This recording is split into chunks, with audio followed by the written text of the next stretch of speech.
आपल्या मेळाव्याला जे माझ्याबरोबर आले ते माझी सौ रुपाली नितीन शिंदे, आपल्या राष्ट्रवादी महिला आघाडी शिवसेना शिंदे गट, त्याचबरोबर भारतीय मान्य आदित्य गायकवाड पॅन्थर सेनेचे जिल्हा अध्यक्ष, त्याचबरोबर सर्व स्टेजवरील शकील दिवस मागं व्हायरलमध्ये होतो आणि दोघांना पण आता सध्या असं पडदेशी उठलं की चालता येत नाही अशी दोघांची अवस्था आहे आमची. तेव्हा आम्ही दोघं एकामेकाला बघितलं की बरं वाटतं की आपल्यासारखं दुसरं कोणतं आहे. आपल्याला एकट्यालाच काय झालेलं नाही, दुसऱ्याला पण झाले हे बघून समाधान वाटतं. जयवंतदादा भोसले, त्याचबरोबर आपले RPIचे मान्य चालेल आणि सर्व माझे समोर बसलेले बंधू आणि सगळ्या माझ्या, जसं मगाशी दीपिका ताईंनी सांगितलं, लाडक्या बहिणी सगळ्या सध्या राज्य सगळं बहिणींच्या आजूबाजूला फिरायला लागलं आणि आम्हाला सगळ्यांना खात्री आहे म्हणजे भाजप आणि महायुतीला की आम्हाला मुंबईला आमच्या सगळ्या लाडक्या बहिणीच पाठवणार आहेत याची 100% गॅरंटी आहे. आणि भाऊ म्हणजे मुख्यमंत्री एकनाथजी शिंदे, आमचे नेते देवेंद्रजी फडणवीस, अजितदादा, या तिघांनी मिळून दिवाळीची ओवाळणी आपल्याला पाठवली आहे, भाऊबीजेची ओवाळणी पाठवली आहे आणि पुढं ही ओवाळणी वाढवून देण्याचा पण शब्द तुम्हाला मुख्यमंत्र्यांनी दिलाय. आता वाढवून ओवाळणी घ्यायची का विरोधकांना सत्तेवर आणून सगळं बंद पाडायचं ह्याचा निर्णय आता सगळ्या लाडक्या बहिणींनी केला पाहिजे.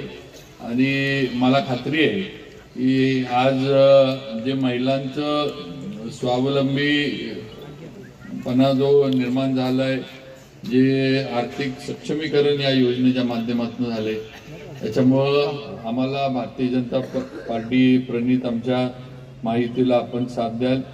फक्त बहिणींनी एक लक्षात ठेवा, दाजी काय करतायत ह्यांच्याकडे लक्ष ठेवा. दाजी कुठं जातोय, कुणाचं काय ऐकून येतोय आणि आमची भाची कंपनी काय गोंधळ घालते का त्याच्यावर पण जरा लक्ष ठेवा. आणि असं वाटलं की घरातलं 2 मतदान विरोधात जाणार आहे, माझं म्हणणं आहे दिवसभर त्यांना घरात कोंडून ठेवा, बाहेर सोडू नका. तुम्ही मताला आहे, आम्ही तिथं आहे, तुमचं मतदान करून घेऊ, काही तुम्हाला मतदानाची अडचण येणार नाही.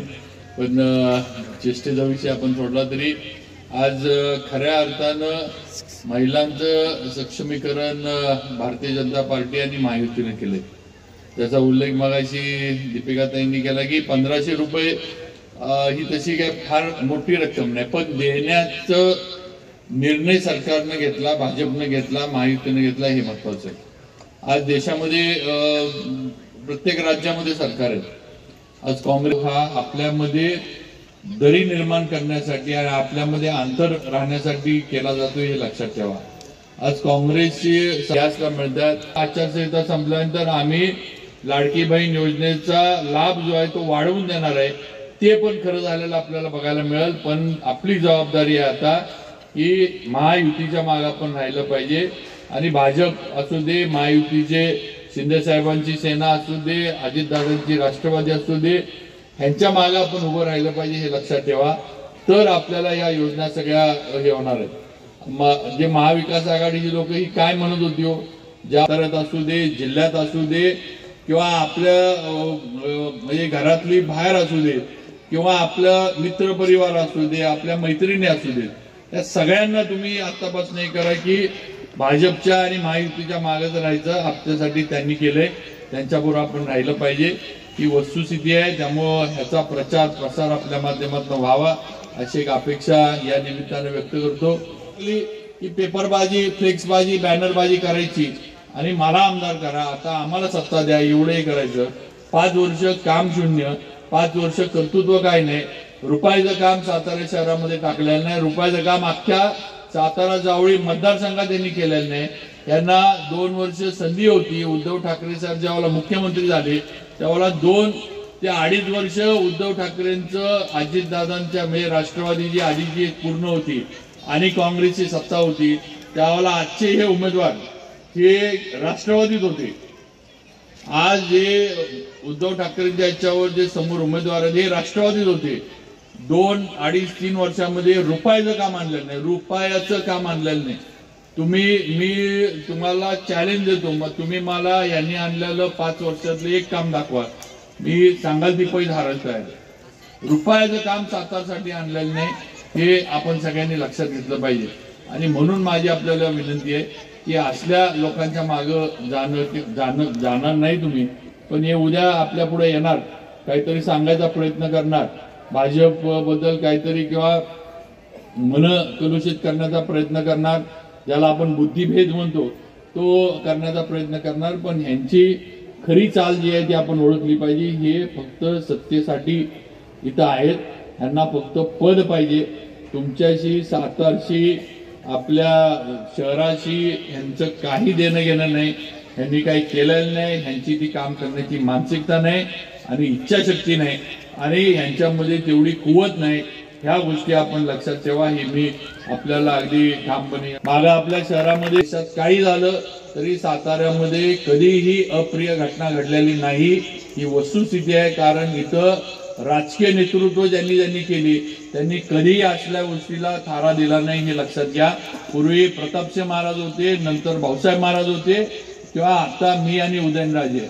कधीही जातीय जे काही भांडणं असतील असल्या गोष्टीला कधी आम्ही राजकीय प्रोटेक्शन दिलं नाही. जे चुकीचं आहे त्याला चुकीचंच म्हटलं आणि ते त्यावेळेला थांबलं पाहिजे, ही भूमिका आम्ही घेतली. ही वस्तुस्थिती आहे, हे लक्षात ठेवा. परवाचं पण प्रकरण जे माचीचं झालं त्यामध्ये सगळ्या गोष्टींचा विचार करून आपण मतदान करा.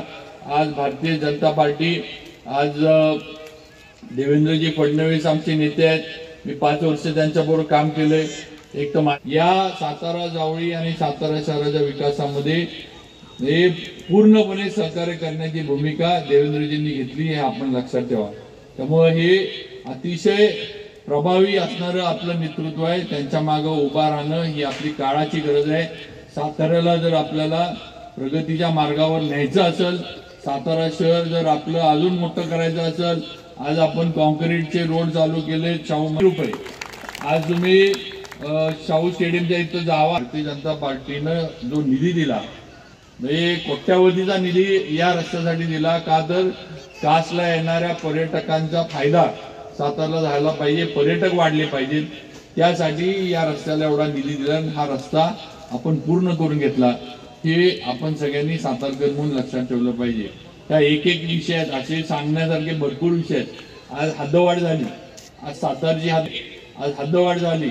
आज विलासपूर, शाहूनगर, पीरवाडी, शाहूपुरी हा सगळा भाग हद्दवाढीत आला. अनेक वर्ष जे हद्दवाढीचे होतं, हद्दवाढ झाली.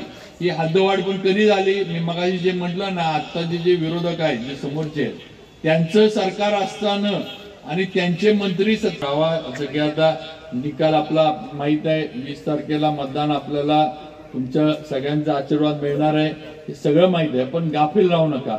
मतदानाची टक्केवारी वाढली पाहिजे, ज्याचा उल्लेख दादाने केला की मतदानाची टक्केवारी वाढली पाहिजे. आणि होणारं मतदान जे आहे त्याच्यापैकी कमीत कमी 80-85% मतदान हे भाजपला झालं पाहिजे. ही भूमिका घेऊन आपण काम करायचे, तर आपल्या कामाची पोचपावती आपल्याला मिळणार आहे, हे आपण सगळ्यांनी लक्षात ठेवलं पाहिजे. ही माझी आपल्याला विनंती आहे. त्यामुळे आपल्याला परत एकदा विनंती करतो की येणाऱ्या 20 तारखेला विधानसभेच्या होणाऱ्या मतदानामध्ये आपलं बहुमोल असं मतदान हे भारतीय जनता पार्टीचा महायुतीचा उमेदवार म्हणून आपण मला द्यावं. परत एकदा या सातारचे प्रतिनिधित्व करण्याची संधी ही आपल्या माध्यमातून मला मिळावी, ही विनंती आपल्याला सर्वांना मी करू इच्छितो. आणि एवढंच सांगतो की आपण 4 वेळेला मला साथ दिली आहे. माझे वडील भाऊसाहेब महाराज वारल्यानंतर मला ताकदीनं तुम्ही उभं केलं, मला विधानसभेमध्ये पाठवलं.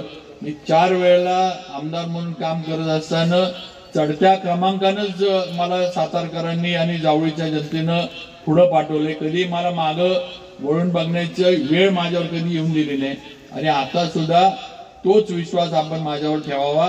100% तुमच्या विश्वासाला पात्र राहून आपल्या साताऱ्यासाठी, आपल्या साताऱ्याच्या प्रगतीसाठी, आपल्या साताऱ्याच्या म्हणजे कामासाठी, किंवा आपलं सातारा अजून सुंदर शहर कसं होईल महाराष्ट्रातलं, त्या सगळ्या प्रयत्नासाठी आपल्या बरोबर मी कायम राहीन आणि विश्वासानं काम करीन. विश्वासाला तडा जाऊन देणार नाही, ही आपल्याला विनंती करतो. काय रवी सगळे आहे ना आपलं दोन्ही, त्यामुळं रोहित भैयाचं मी मनापासून आभार मानतो की त्यानं हा सगळा मेळावा इथं ठरवला. दादा आहे तर ते म्हणतात ना बापसे बेटा सवाई, अशी नक्कीच रोहित भैयाची आहे. कारण दादा बोलायला तसा भाषण करायला फार उशिरा सुरू झाला, पण रोहित भैयानं पहिल्या त्याच्यामध्ये चान्स मारल्या भाषण करायला. त्यामुळे प्रगती आहे, काळजी करू नका.